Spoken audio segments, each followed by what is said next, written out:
13절부터 20절까지 말씀입니다. 야고보서 5장 13절부터 20절까지 말씀입니다. 13절부터 19절까지 제가 읽고 마지막 20절 합독하면 좋겠습니다. 13절 읽습니다. 너희 중에 고난당하는 자가 있느냐? 그는 기도할 것이요 즐거워하는 자가 있느냐? 그는 찬송할지니라. 너희 중에 병든 자가 있느냐? 그는 교회의 장로들을 청할 것이요 그들은 주의 이름으로 기름을 바르며 그를 위하여 기도할지니라. 믿음의 기도는 병든 자를 구원하리니 주께서 그를 일으키시리라. 혹시 죄를 범하였을지라도 사하심을 받으리라. 그러므로 너희 죄를 서로 고백하며 병이 낫기를 위하여 서로 기도하라. 의인의 간구는 역사하는 힘이 큼이니라. 엘리야는 우리와 성정이 같은 사람이로되 그가 비가 오지 않기를 간절히 기도한즉 3년 6개월 동안 땅에 비가 오지 아니하고 다시 기도하니 하늘이 비를 주고 땅이 열매를 맺었느니라. 내 형제들아, 너희 중에 미혹되어 진리를 떠난 자를 누가 돌아서게 하면, 함께 읽습니다. 너희가 알 것은 죄인을 미혹된 길에서 돌아서게 하는 자가 그의 영혼을 사망에서 구원할 것이며 허다한 죄인을 덮을 것임이라. 아멘. 할렐루야. 오늘도 하나님의 은혜와 평강이 삶에 넘치시기를 그리스도의 이름으로 소망합니다. 여러분, 우리의 인생은 어떻게 보면 항상 반응으로 살아갑니다. 반응한다는 것입니다. 어떤 사건보다 그것에 어떻게 반응하느냐 하는 것이 우리의 인생의 삶의 여정들이죠. 일어난 사건이나 상황이 우리의 인생을 바꿀 수는 없습니다. 어떤 사건이 되면 그 사건이 우리를 변화시켜 주지는 않습니다. 그것에 대해서 우리가 어떻게 반응하느냐에 따라서 삶의 환경은 다 다르게 달라지죠. 두 가지의 반응이 있습니다. 어떤 상황과 사건이 되면 항상 두 가지의 반응이 있게 되죠. 하나는 긍정적인 반응이고 또 하나는 부정적인 반응이 있습니다. 축복된 삶을 살아가는 사람들은 다 다른 것이 아닙니다. 바로 긍정적인 반응을 하며 살아가는 것이죠. 긍정적인 반응을 한다는 것은 어떤 것인지 한번 살펴보겠습니다. 자, 반응한다는 것은 결국 인생의 태도 그리고 인생의 틀과 연관이 되어 있습니다. 살다 보면 여러분 성공할 때도 있고 실패할 때도 있습니다. 잘 될 때도 있고 잘 되지 않을 때도 있습니다. 좋을 때도 있고 좋지 않을 때도 있기 마련입니다. 그러나 그것보다 더 중요한 것은 그 상황에 놓여 있을 때 우리의 태도, 우리의 삶의 반응들일 것입니다. 지금 실패해도 바른 반응을 하는 삶의 태도를 가지게 되면 곧 반드시 다시 일어날 수 있습니다. 실패하고 두려워하고 주저앉아 버리고 힘들 때라도 바른 반응을 하게 되면, 그런 태도를 가지게 되면 다시 일어날 수 있는 힘이 생기죠. 반대로 지금 성공했다 해도 바른 반응과 올바른 태도를 갖지 않으면 그 인생은 무너지고 마는 것입니다. 사랑하는 성도 여러분, 여러분은 어떤 태도와 반응으로 이 땅에서 삶을 살아가고 계십니까? 오늘 본문을 통해서 정말 우리 삶의 태도와 우리 삶의 자세가 어떻게 돼야 되는지를 말씀으로 한번 상고하고자 합니다. 자, 오늘 본문 야고보서 5장 13절은 야고보는 고난당하는 자와 즐거워하는 자가 어떻게 해야 될 것인지를 13절에서 이렇게 얘기해 주고 있습니다. 자, 13절 함께 읽습니다. 시작. 너희 중에 고난당하는 자가 있느냐? 그는 기도할 것이요 즐거워하는 자가 있느냐? 그는 찬송할지니라. 야고보서 1장에 보면 인내를 가르칩니다. 1장 4절에 보니까 인내를 온전히 이루라 라고 말합니다. 인내에 대한 이야기를 하고 나서 바로 이어서 5절에 보니까 지혜가 부족하거든 후히 주시는 하나님께 구하라 라고 말합니다. 야고보에게 있어서 시험과 인내의 문제는 반드시 어떤 걸로 결론이 나냐면 기도로 결론이 나는 것입니다. 어떤 상황과 어떤 시험과 어떤 문제가 발생되면 그 문제의 해결점은 반드시 기도로 맞춰진다는 것입니다. 따라서 시험을 견뎌야 하는 이 상황은 인내의 열쇠, 그 열쇠는 바로 기도라는 것입니다. 후히 주시고 꾸짖지 아니하시는 하나님이 위로부터 주시는 온전한 은사들, 위로부터 주시는 지혜를 받아야 하고, 그리고 또 하늘이 비를 주셔야 열매를 맺게 되는 것이지요. 자, 기도를 통하여서 위로부터 내려주시는 지혜와 은혜를 받지 않고서는 누구도 인내를 완성할 수 없다는 것입니다. 우리가 인내를 아무리 인내의 참으린 자를 써가면서 참아야지, 인내해야지 한들 우리가 정말 인내하며 살 수 있겠습니까? 오늘 하루도 정말 무더웠습니다. 정말 에어컨 앞에 하루 종일 있고 싶은 마음 간절하죠. 조금만 지나가면, 조금만 마트라도 갔다 오고 조금만 길을 걸으면 벌써 땀에 흠뻑 젖는 날입니다. 불쾌지수가 이렇게 가득하죠. 인내가 쉽지 않습니다. 이렇듯 인내와 기도는 위로부터 오는 은혜로서 이를 통해 온전한 선물이 주어지는 것입니다. 그리고 온전함과 구원의 열매를 맺게 되는 것입니다. 결국 인내한다는 것은 기도한다는 것과 같은 것이라는 결론을 내릴 수가 있는 것입니다.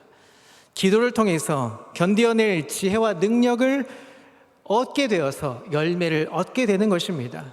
자, 그런 측면에서 보면 야고보서 1장에서 말하는 것과 5장에서 말하는 것은 기도를 재차 강조를 합니다. 1장과 5장에선 기도에 대한 시작과 결론을 내고 있는 것이죠. 자, 중요한 것은 고난의 순간에 당장 문제가 해결되지 않을 것 같아서 기도를 포기하지 않는 것입니다. 하나님 앞에 엎드려 있다 보면 어느 순간에 하나님께서 우리 속에 믿음을 허락해 주시고 감당할 능력과 위로와 소망을 주시는 것입니다. 그래서 오늘 13절에 뭐라고 말합니까? 너희 중에 고난당하는 자가 있느냐? 뭐라고 말합니까? 그는 기도할 것이요 라고 말합니다. 중요한 것은 기도를 포기하지 않는 것입니다. 기도한다는 것은 고난을 나 혼자 겪는 것이 아니라 하나님과 함께 겪고 있다는 것입니다. 기도를 통해서 하나님을 더 깊이 알아가고 영적으로 더 깊은 은혜를 입게 되는 것입니다. 기도를 붙들고 있다 보면 고난을 감당할 수 있을 만한 능력이 생깁니다. 고난을 이기게 되는 축복을 얻게 되는 것입니다. 이것이 영적인 비밀이라고 오늘 성경은 말하고 있습니다. 오늘날 사람들이 힘들어합니다. 세상이 힘든 것은 사실일 수 있지만 이전보다 고난과 시련이 더 혹독해지는 것은 아닙니다. 여러분, 과거에 비해서 현대를 살아가는 요즘은 얼마나 편합니까? 옛날에는 에어컨 트는 것이 1시간 트는 것 참 힘들어 했습니다. 그런데 요즘 나오는 에어컨은 하루 종일 틀어도 전기료가 그렇게 많이 나오지 않는다라고 하죠. 인버터 에어컨 이렇게 나오죠. 그만큼 기술은 발달되고 삶은 질은 더 좋아졌습니다. 고난이 강해져서 힘든 것이 아니라는 말입니다. 믿음의 사람들의 관점에서 보면 우리 안에 이겨낼 만한 믿음이 없기 때문에 기도가 약해지는 것입니다. 얼마 전에 기도원을 한번 다녀왔습니다. 정말 오랜만에, 정말 몇 년 만에 기도원을 한번 다녀왔습니다. 근데 깜짝 놀랐습니다. 이맘때 되면 제가 어렸을 때, 또 청년의 시기 때 기도원을 다녔을 때만 해도 바로 7월 달쯤 접어들면 엄청나게 많은 사람들이 몰려와서 기도 동산에서 기도하고 예배드리고 그것을 사모하며 나가던 기억이 있습니다. 얼마 전에 기도원을 가니까요, 사람들이 없습니다. 기도하는 사람들이 없습니다. 기도원에 가득 기도 소리가 가득했던 개인 기도실이 없어졌습니다. 그만큼 이 시대는 기도가 약해졌다는 것입니다. 믿음의 선조들은 어땠습니까? 죽을 고비를 맞았지만 기도하면서 맞서 싸웠습니다. 야고보 역시 낙타 무릎이 될 만큼 기도로 승부했던 사람이었습니다. 기도는 이론이 아닙니다. 기도는 책으로 배우는 것이 아닙니다. 시련과 고난 속에서 무릎으로 배우는 것입니다. 그 기도의 깊은 세계 안에서 하나님을 경험하게 되고 알아간 그 비밀들이 있는 성도들은 고난을 두려워하지 않는다는 것입니다. 어떤 사람들은 기도를 해도 기도를 해도 안 된다고 부정적으로 넋두리하는 분들도 많이 계십니다. 얼마나 기도하셨습니까? 1년, 2년, 10년. 고난의 때가 오면 시간은 잊어버리셔야 합니다. 눈을 뜨면 밀려오는 거대한 고난의 파도에 휩쓸릴 것 같아서 두려움에 눈을 뜰 수가 없기 때문입니다. 고난이 너무 심해지면 눈을 뜰 수가 없습니다. 눈을 뜨는 순간 밀려오는 그 파도처럼 시련이 나의 몸을 덮쳐 죽을 것 같기 때문에, 두려움이 있기 때문에 눈을 감을 수밖에 없는 것입니다. 자, 그러면 언제 눈을 떠야 될까요? 눈을 떠도 괜찮을 때 떠야 하는 것이죠. 한순간 기도하지 않을 수 없는 이 부담감을 안고 시간을 잊고 기도의 자리로 나아가서 하나님 앞에 엎드려서 하나님과의 나와의 관계 속에서 승부를 걸려는 이 믿음의 투지가 없이는 이 험난한 고난의 파도를 이겨낼 수 없는 것입니다. 언제 기도해야 할까요? 내가 구하는 문제가 해결되든지 아니면 닥쳐오는 고난을 이겨낼 만한 담대함과 평안함이 주실 때까지 기도하는 것입니다. 기도는 1년, 2년 연수를 따지지 않습니다. 묻지도 않고 따지지도 않고 하나님께 엎드리면 하나님 큰 파도를 넘을 수 있는 능력을 허락해 주시는 것입니다. 그래서 야고보 사도가 고난당하는 자가 있느냐 기도할 것이요 라고 말하고 있는 것입니다. 이것은 단순하게 한 번 기도하고 많은 그런 형식적인 것, 종교적인 기도를 말하는 것이 아닙니다. 사투와 생명을 거는 믿음으로 정면 승부하는 기도를 말하고 있는 것입니다. 고난이 문제가 아니고 기도 없이 당하는 고난이 문제라는 것입니다. 기도는 최고의 무기이고 최상의 방책입니다. 고난에 대한 최고의 명약은 기도임에 틀림없는 것입니다. 그러기에 야고보서는 너희 중에 고난을 당하는 자가 있으면 그럴 때 기도하라 라고 말씀하고 있습니다. 시대를 막론하고 불변의 원칙, 우리에게 가르쳐주는 그 메시지는 고난 중에 계신 분들이 있다 할지라도, 어떠한 상황에 놓여 있다 할지라도 그 기도의 비밀을 잊지 않고 살아가는 믿음의 백성이라는 것입니다. 사랑하는 성도 여러분, 고난당하고 계십니까? 기도할 때입니다. 기도의 자리를 사수하는 저랑 되시기를 그리스도의 이름으로 소망합니다. 자, 13절에 보니까 두 가지의 사람들이 나옵니다.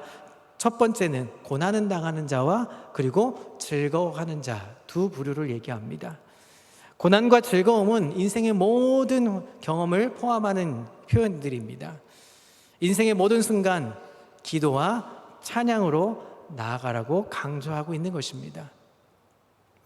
성도는 고난이 올 때나 아니면 또 평안이 올 때나 상관없이 기도와 찬양으로 반응하면서 살아가야 합니다. 기도하는 것은 우리의 필요를 채워주시는 그분의 주권적 능력을 인정하는 것입니다. 찬양하는 것은 우리의 상황을 정해주시는 그분 앞에 주권을 인정하는 것입니다. 고난당할 때든지 즐거워할 때든지 하나님은 우리에게 충분하신 분으로 고백하는 삶을 사실 수 있기를 그리스도의 이름으로 소망합니다. 언제나 라는 얘기입니다. 고난을 당하든 즐거움이 있든 기쁨이 오든 슬픔이 찾아오든 간에 기도와 찬양을 잊지 말라는 것입니다. 따라서 인생의 모든 순간 하나님께 기도하며 찬송하는 삶이 온전함과 구원의 열매를 맺게 되는 삶이라는 걸 기억하시면서 오늘도 기쁨으로 찬송하며 기도하는 멋진 하나님의 사람, 우리 평강교회 성도들 다 되시기를 그리스도의 이름으로 소망합니다. 자, 두 번째로 야고보는 교회를 향해서 병든 자들의 요청들이 있었습니다. 어떤 것을 요청하고 있고 교회가 그들에게 무엇을 행해 주는지 14절에 이렇게 이야기하고 있습니다. 14절 한번 읽어보겠습니다. 시작. 너희 중에 병든 자가 있느냐? 그는 교회의 장로들을 청할 것이요 그들은 주의 이름으로 기름을 바르며 그를 위하여 기도할지니라. 14절에서는 병든 자가 있으면 장로들을 청해서 그를 위하여 주의 이름으로 기름을 바르고 기도해 주어라 라고 말합니다. 여기서 말하는 이 병든 자는 실제적으로 질병에 든 사람들을 얘기합니다. 야고보가 말하는 이 병든 자는 영적인 병든 자를 말하는 것이 아니라 진짜 육체적으로 연약한 사람들을 이야기합니다. 자, 병든 자들은 어떻게 해야 합니까? 교회의 장로들에게 청해야 합니다. 여기서 말하는 장로들은 이 빌립보서나 디모데전서에 나오는 감독들, 교회의 감독들을 지칭하는 말입니다. 왜 교회의 장로들을 부르도록 했을까요? 그들에게 특별한 능력이 있기 때문이 아니어서는 아닙니다. 장로들의 기도는 전체 회중이나 공동체의 기도를 나타내는 것입니다. 병 고치는 능력이 장로들에게 부여된 것이 아니라 공동체의 기도를 요청하고 있는 상황인 것입니다. 장로들에게 찾아가서 이 아픈 사람들이 있으니까 기도해달라고 요청하는 것이고 그 기도가 회중의 기도, 공동체의 기도 요청을 하고 있는 것입니다. 장로들은 병든 자에게 기도하기 전에 주의 이름으로 기름을 발라야 했습니다. 기름을 바른다는 것은 실제적으로 약으로서의 기능을 염두에 두는 것일 수는 있지만 기름 부음이 하나님의 구별됨, 또 하나님의 복주심, 하나님의 소유의 의미를 갖고 있기 때문에 연약한 자들을 교회를 대표하고 공동체를 대신해서 장로들께 청해서 공동체의 기도를 받고 교회는 하늘의 권세를 힘입어서 주의 이름으로 병든 자들을 치료하고 위로하고 격려해야 하는 것입니다. 자, 이때 회복은 단지 개인의 병이 낫을 뿐만 아니라 공동체의 회복을 의미하고 있습니다. 그렇기 때문에 개인을 뛰어넘어서 공동체를 대표하는 장로들의 기도가 병든 자들에게 요구되고 있는 것입니다. 여러분, 우리도 금요일에 또 새벽에 수요일에 또 주일 예배 언제든지 우리는 삶의 자리에서 우리 연약한 병든 우리 환우들을 위해서 기도하지 않습니까? 이 기도가 바로 대표로 해서 기도 요청하고 있는 것입니다. 깨어서 기도해 줄 때 열매가 맺혀지고 역사가 일어난다고 성경은 말해주고 있는 것입니다. 자, 그런데 5장 15절을 보시죠. 자, 5장 15절 보겠습니다. 함께 읽습니다. 시작. 믿음의 기도는 병든 자를 구원하리니 주께서 그를 일으키시리라. 혹시 죄를 범하였을지라도 사하심을 받으리라. 여기 믿음의 기도가 나옵니다. 야고보가 말하는 믿음의 기도와 결과는 무엇일까요? 15절에 이 장로들이 주의 이름으로 기름을 바르며 기도하는 것을 믿음의 기도로 이야기하고 있습니다. 자, 이 믿음의 기도는 신실한 기도, 기도 응답을 바라는 기도를 의미합니다. 공동체가 한 지체의 치유를 위해서 믿음으로 간구하는 기도를 드릴 때 병자는 구원을 받고 일어날 것이라는 겁니다. 여기에서 구원하다, 일으키다 이 말의 뜻은 영적인 구원과 죽음으로부터 부활을 가리킬 때 쓰는 단어입니다. 따라서 1차적으로 보면 육체의 치유를 말하고 있습니다. 그러나 그것을 뛰어넘어서 결국에는 하나님과의 관계 회복을 통해서 영적인 치유까지를 포함하고 있는 개념인 것입니다. 그러니까 어떤 개념입니까? 이 믿음의 기도로 결국은 이 사람이 병을 낫는 것뿐만 아니라 하나님의 구원의 역사를 발견한다는 것입니다. 그것이 믿음의 기도라는 것입니다. 바로 뒤에 특이한 점이 있습니다. 자, 15절 뒷부분을 한 번 더 보시죠. 혹시 죄를 범하였을지라도 사하심을 받으리라. 뒷부분이 나옵니다. 아니, 지금 육체적인 병든 자들을 얘기하고 있는데 뒤에는 죄를 범하였을지라도 사함을 받는다라고 말합니다. 이 병과 죄를 연관시키는 것은 좀 특별한 의미입니다. 이 대목에서 왜 하필이면 장로들을 청하여서 기도하도록 명령했는지 분명하게 선명하게 보여주고 있습니다. 장로들은 단순히 이 병든 자가 낫기만을 위해서 기도하는 것이 아닙니다. 믿음의 기도, 즉 이 병들을 통해서 하나님께서 의도하신 바를 깨닫게 하고 그분의 뜻대로 구할 수 있는 영적인 분별력이 있는 자들이기 때문에 그들에게 청했다는 것입니다. 따라서 이 믿음의 기도는 나의 뜻을 이루는 것이 아닙니다. 나의 뜻을 이루기 위해서 바라는 기도가 아니라 하나님의 뜻이 이루어지도록 비는 기도가 바로 믿음의 기도라는 것입니다. 병이 나아서 침상에서 일어났는데 그치는 것이 아니라 영적으로는 하나님과의 관계가 회복되도록 구하는 것이 진정한 믿음의 기도라고 말하고 있는 것입니다. 사랑하는 성도 여러분, 믿음의 기도, 우리가 고난을 당할 때든 아니면 즐거울 때든 어떤 상황이 올 때라도 우리가 기도해야 하는데, 기도는 어떤 기도입니까? 이 믿음의 기도를 해야 하는 것입니다.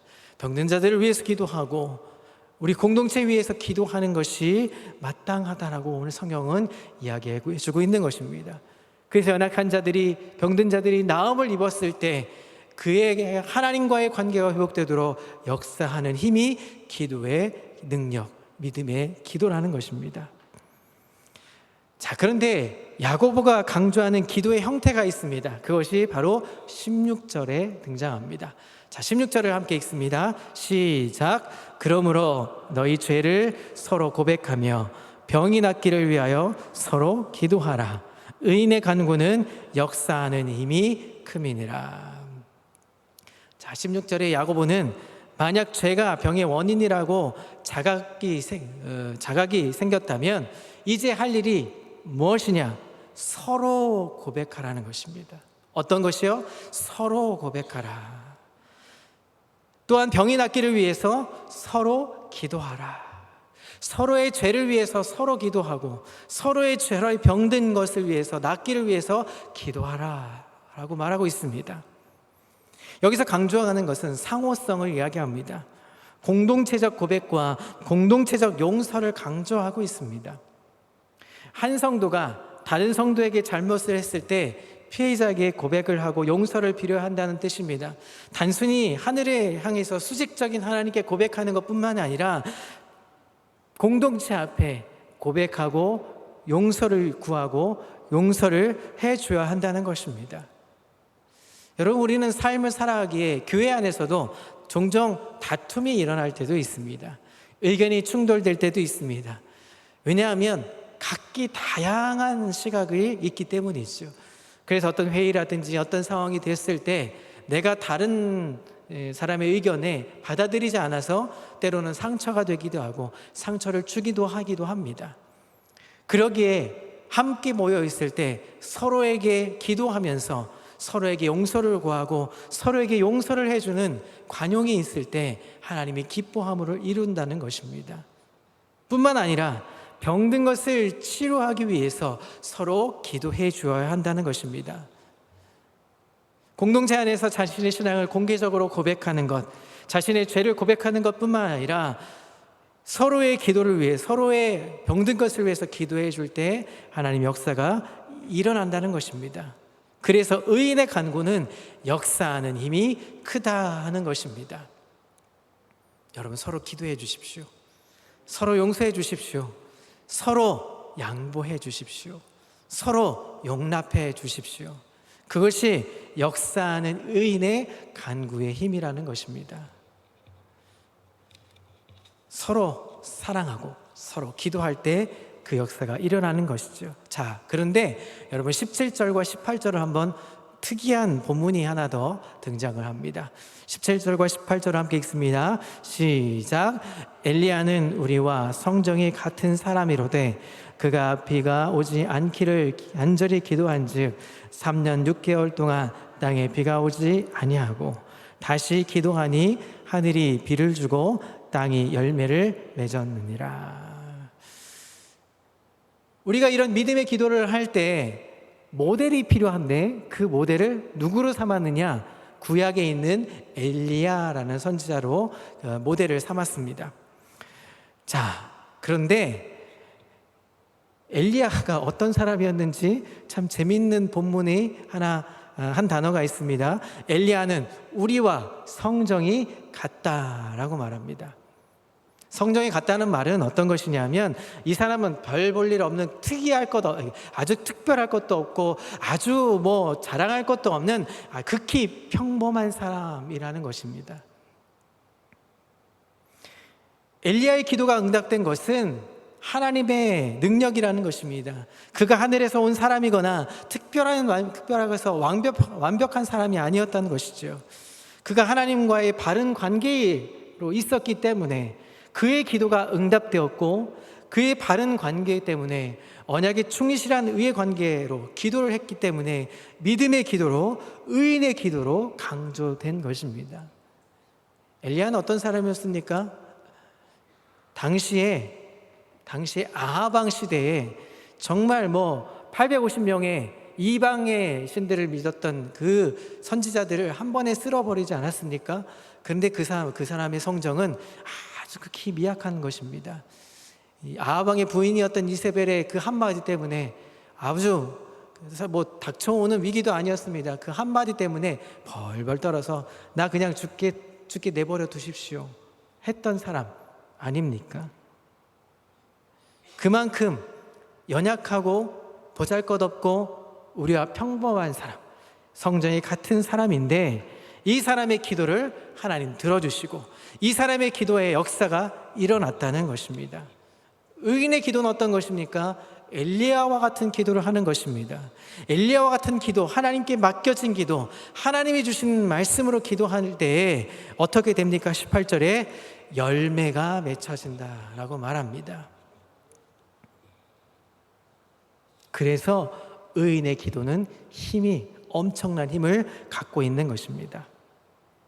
이 표현은 5장 7절에 이렇게 말합니다. 농부가 땅에서 나는 귀한 열매를 바라고 길이 참아 이른 비와 늦은 비를 기다리나니와 같은 표현을 쓰고 있는 것입니다. 결국 야고보는 구원과 일으킴과 죄사함이 있는 이 믿음의 기도와 역사하는 힘이 큰 의인의 간구가 공동체의 기도를 통해서 이루어지고, 이 공동체의 기도의 핵심은 하나님과의 올바른 관계 속에서 하나님의 뜻을 구하는 기도여야 한다는 것을 강조해주고 있는 것입니다. 사랑하는 성도 여러분, 인생에 있어서 우리는 크게 두 가지가 있습니다. 힘들고 고난당할 때, 즐거워할 때, 형통할 때, 혹은 기쁨이 올 때, 슬퍼할 때, 그럴 때 어떤 사람들은 이렇게 생각합니다. 이것이 하나님의 때구나. 이것이 하나님이 주시는 사인이구나. 이것이 하나님이 기도하라고 주시는 이야기구나. 또 다른 어떤 사람은 어떻게 합니까? 힘들고 두려워하고 낙심하고 염려하고 좌절하고 하나님이 없어라고 원망과 불평을 내놓는 인생이 있습니다. 여러분, 어떤 생을 살고 계십니까? 고난당할 때 뿐만 아니라 즐거워할 때 찬송을 부르고 기도하고, 정말 의인의 기도가, 믿음의 기도가 하나님 역사에는 힘이 있다는 것을 믿고 의지하는 인생의 여정 되시기를 그리스도의 이름으로 소망합니다. 어떤 경우에서도 하나님께서 시선을 떼지 않으십니다. 하나님은 우리를 절대로 그 시선에서 한 번도 떼어본 적 없으신 분이십니다. 우리 머리카락도 세신 바 되십니다. 그렇기 때문에 우리는 하나님의 손안에 놓여 있는 것입니다. 그런 얘기가 있죠. 부처님 손바닥 이런 얘기도 있죠. 그것보다 하나님의 손은 더 크십니다. 우리가 무엇을 하든지 상관없이 하나님 그 손 안에 우리와 함께 하십니다. 그 손 안에서 우리에게 역사하도록 우리에게 능력을 보여주시는 것입니다. 이제 말씀을 좀 정리하려고 합니다. 여러분, 지금은 어떤 날이십니까? 좋은 날이십니까? 힘든 날이십니까? 감사한 날이십니까? 아니면 어렵고 두려운 날이십니까? 여러분, 어느 때든 찬양하십시오. 어느 때든 찬송하십시오. 힘들 때, 어려울 때, 고난이 찾아올 때 정말 찬양해 보십시오. 눈물 흘리는 그 찬양 한마디가, 한 구절이 나를 일으켜 세워주실 것입니다. 하나님을 높여보십시오. 우리 앞에서 두 손 들고 찬양합니다. 다시 오실 왕 여호와께 하나님의 능력으로 성령이 임하여 달라고 우리는 간구했죠. 하나님께서 두 손을 들 때 우리에게 축복해 주시는 것입니다. 짧지만 야고보의 생애 전체가 농축되어 있는 이 성경의 이 처방, 이 믿음의 간구, 이 종말을 살아가는 이때 세상 사람들은 어렵다, 힘들다, 안 된다, 그리고 무섭다 라는 이 상황 속에서도 믿음의 사람들은 믿음의 간구, 믿음의 기도, 믿음의 찬양을 올려드리는 자라는 것을 기억하시면서 흔들림 없이 승리의 삶을 살아가는 멋진 하나님의 사람들 다 되시기를 그리스도의 이름으로 소망합니다. 그럴 때 우리는 역사가 일어나는 것입니다. 기도하겠습니다.